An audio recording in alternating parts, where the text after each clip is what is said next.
Good morning everyone. हमारा जो third paper है जिसमें हम इथोलॉजी का इंट्रोडक्शन वगैरह पढ़ रहे थे, उसी का एक यूनिट है, उसी का एक हिस्सा, एक सेक्शन है इकोनॉमिक ज़ूलॉजी के बारे में। इकोनॉमिक ज़ूलॉजी आर्थिक प्राणी विज्ञान। एनिमल्स कहीं ना कहीं हमारे आर्थिक डेवलपमेंट के लिए, आर्थिक विकास के लिए भी हमारे लिए फ़ायदेमंद है। तो इस सेक्शन में, इस पार्ट में, हम इस पेपर के इस पार्ट में उन एनिमल्स के बारे में पढ़ेंगे जो कि कहीं ना कहीं हमारे आर्थिक उन्नति में, देश की आर्थिक उन्नति में सहायक है। इससे लोगों को रोज़गार मिल रहा है, देश की इकोनॉमिक कंडीशन स्ट्रॉन्ग हो रही है, हमारी इकोनॉमी स्ट्रॉन्ग हो रही है। उसी का एक चैप्टर है सेरीकल्चर, जिसमें हम रेशम कीट पालन के बारे में पढ़ते हैं। सेरीकल्चर से मतलब है रेशम कीट का पालन। रेशम, जैसा आप जानते हैं, कपड़े बनाने में काम आता है, साड़ियाँ, सूट्स और भी कई चीज़, कुर्ते और ये सब जेंट्स के, और ये कई तरह की चीज़ें, चादरें और ये सब बनाने में रेशम का अपना महत्व है। सिल्क अपने आप में एक बहुत ही रिच कपड़ा शुरू से ही माना गया है। तो उसका कल्चर, सिल्क का जो सिल्क वर्म है जिससे कि सिल्क मिलता है, वो है रेशम कीट, सिल्क वर्म। उसका कल्चर, उसका लार्ज स्केल पे उसको डेवलप करना और फिर उससे सिल्क बनाना, वो हम इसमें सेरीकल्चर में अंतर्गत रखते हैं। सेरीकल्चर जो वर्ड है वो एक ग्रीक वर्ड सेरिकोस से राइज हुआ, और सेरिकोस का मतलब, सेरी का मतलब तो होता है सिल्क और कोस का मतलब होता है कल्चर। तो इससे ये बना सेरिकोस से सिल्क कल्चर। सिल्क वर्म की जो रेजिंग है, जो रियरिंग है, जो पालन पोषण है, वो सिल्क के प्रोडक्शन के लिए करना सेरीकल्चर कहलाता है। The rearing of silk worm for production of silk is called as sericulture. हालांकि सेरीकल्चर जो है ये एक large scale rearing, silk production के लिए अगर हम करें और फिर उससे सिल्क ऑब्टेन करें ऑर्गेनिज्म से, तो उसको हम सेरीकल्चर कहते हैं। सिल्क जो है वो सिल्क वॉर्म की सिल्क ग्लैंड्स के द्वारा सिक्रीट किया जाता है। सिल्क वॉर्म में, रेशम के कीड़े में रेशम ग्रंथियां पाई जाती है जिनके द्वारा रेशम का सिक्रेशन होता है। ये एक फाइब्रस प्रोटीन है और इंसेक्ट ओरिजिन से हमें मिलता है, कीड़ों से हमें ये मिलता है, जो कि फाइबर्स प्रोटीन है। सिल्क फाइबर जो है दो तरह की प्रोटीन से मेनली मिलकर बना होता है। एक कहलाती है फाइब्रोइन एंड दूसरी कहलाती है सेरिक्सिन। फाइब्रोइन जो है वो 80% होती है और सेरिकिन जो है वो 20% मिलकर सिल्क को बनाती है। चाइना का सिल्क प्रोडक्शन में नंबर 1 स्थान है, पहले स्थान पर चाइना आता है, और हम जो है, इंडिया जो है, that is second largest producer of silk after China. और हमारे यहाँ पे लार्जेस्ट कंजप्शन भी सिल्क का जो है वो वर्ल्ड में सबसे ज़्यादा हमारे यहाँ ही है। और हम देश में अगर हम बात करें तो कर्नाटका में जो है वो लार्जेस्ट प्रोडक्शन सिल्क का हो रहा है। इंडिया जो है सभी वैरायटी सिल्क की प्रोड्यूस कर रहा है, जैसे टसर, मूंगा, मलबरी, ये सब प्रकार के, एरी, ये सब प्रकार के सिल्क इंडिया के द्वारा प्रोडक्शन किए जा रहे हैं। सेरीकल्चर क्या है?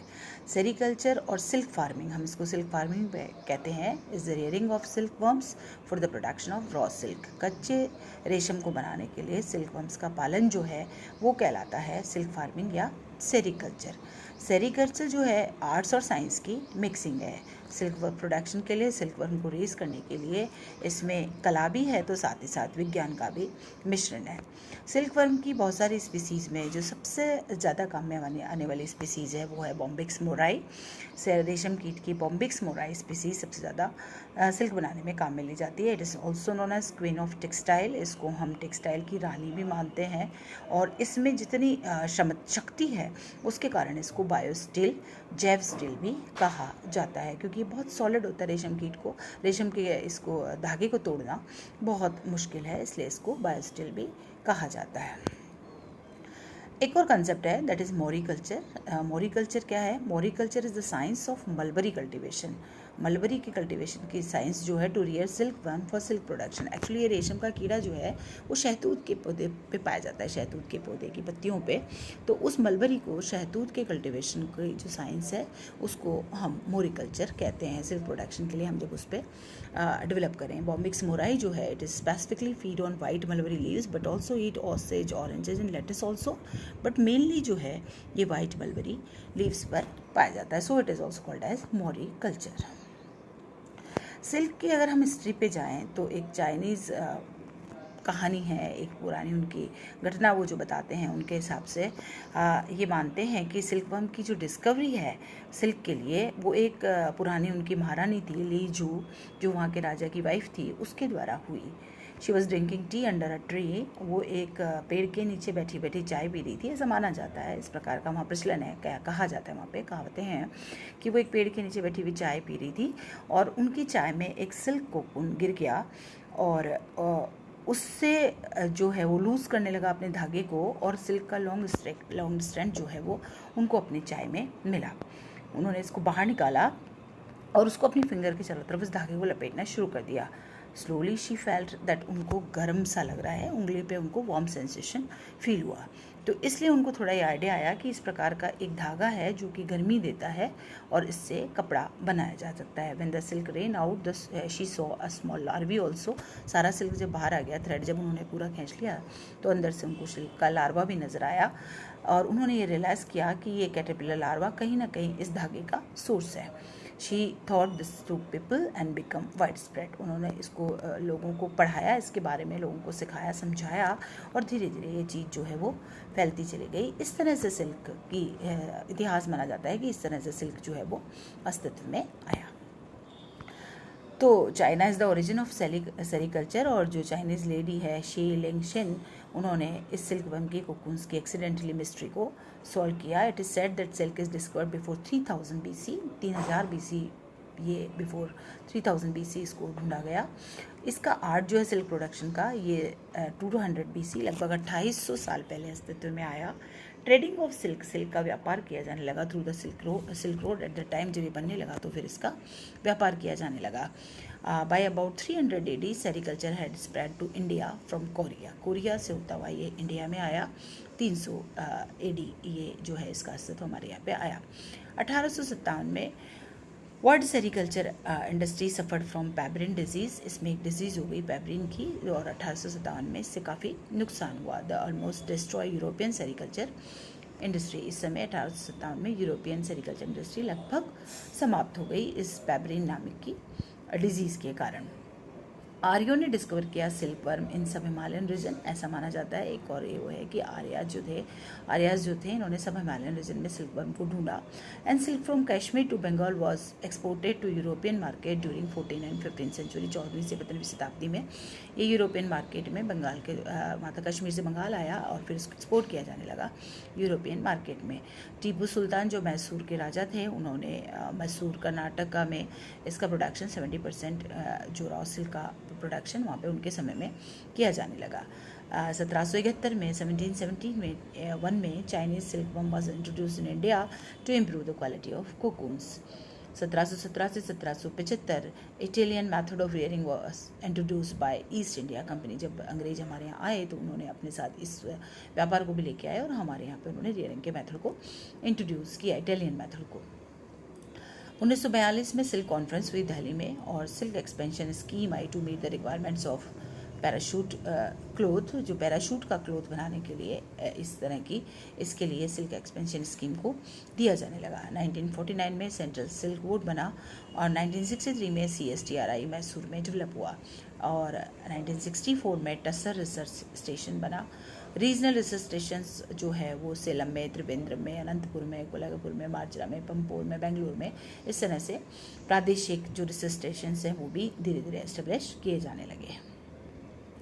सिल्क वर्म्स के अलग अलग प्रकार होते हैं। There are 5 major types of silk of commercial importance. जो डिफरेंट स्पीसीज है सिल्क वर्म की, उसमें से 5 जो है वो कमर्शियल यूज़ की है, जो फेड करती है on number of food plants except mulberry. ये मलबरी के अलावा और भी कई सारे प्लांट्स पर डिपेंडेंट है। Other varieties of silk are generally termed as non mulberry silks. जो मलबरी पर नहीं फीड करती उनको हम नॉन मलबरी सिल्क मानते हैं। इंडिया एक यूनिक डेस्टिनेशन है जो कि सभी प्रकार के कमर्शियल वैरायटीज़ ऑफ सिल्क का प्रोडक्शन करता है। हमारे यहाँ मेन टाइप 5 मान रहे हैं हम: mulberry silk worm, tussar silk worm, oak tussar silk worm, eri silk worm and muga silk worm. ये 5 प्रकार के हमारे यहाँ सिल्क वर्म के जो है स्पीसीज़ है वो पाई जाती है, जिनसे अलग अलग प्रकार का सिल्क जो है वो प्राप्त होता है। मलबरी सिल्क वाइट और क्रीम कलर का होता है, बॉम्बिक सुवराई से मिलता है। मलबरी प्लांट पे ये पाया जाता है। ये बेसिकली कर्नाटका और आंध्र प्रदेश में मिल रहा है। ट्रॉपिकल जो टसर सिल्क है ये कॉपरिश कलर का है। ये एंथेरेरिया माइलेटा नामक उससे सिल्क वर्म से मिलता है और ये अर्जुन पे डिपेंडेंट है, एशियन और साल पे डिपेंडेंट है और ये झारखंड, उड़ीसा, छत्तीसगढ़, वेस्ट बंगाल, आंध्र प्रदेश यहाँ पर मिलता है।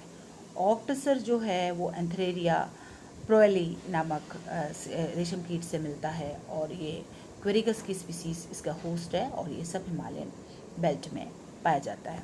Eri silk again white colour का होता है। ये सेमिया साइनेथिया नामक कीड़े से मिलता है। केस्टर्स पे पलता है, अरंडी पे पलता है और नॉर्थ ईस्टर्न जो स्टेट है बिहार, वेस्ट बंगाल, उड़ीसा और राजस्थान ऑल्सो, वहाँ पर ये इस प्रकार का सिल्क पाया जाता है। Muga silk golden yellow colour का होता है और एंथेरेरिया असामा स्पीसीज से मिलता है। इसका होस्ट है सोम और शालू और इसका प्रोड्यूसिंग स्टेट है असम।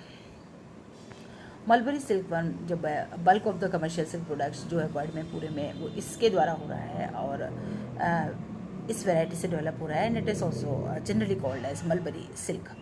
मलबरी सिल्क जो है सिल्क वर्म बॉम्बिक्स मोराई से आता है और ये जो है जैसा मैंने बताया मलबरी प्लांट की लीव्स पर डिपेंडेंट है। In India, the major mulberry silk producing states are Karnataka, Andhra Pradesh, West Bengal, Tamil Nadu and Jammu and Kashmir, which together count of 92% of country's total mulberry raw silk production। 92% country का इन 5 states में ही हो रहा है।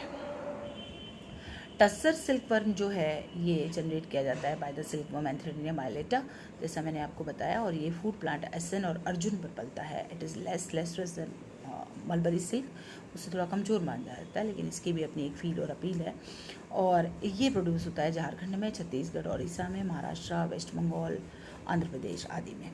Tussar culture is the main stay for many tribal community in India.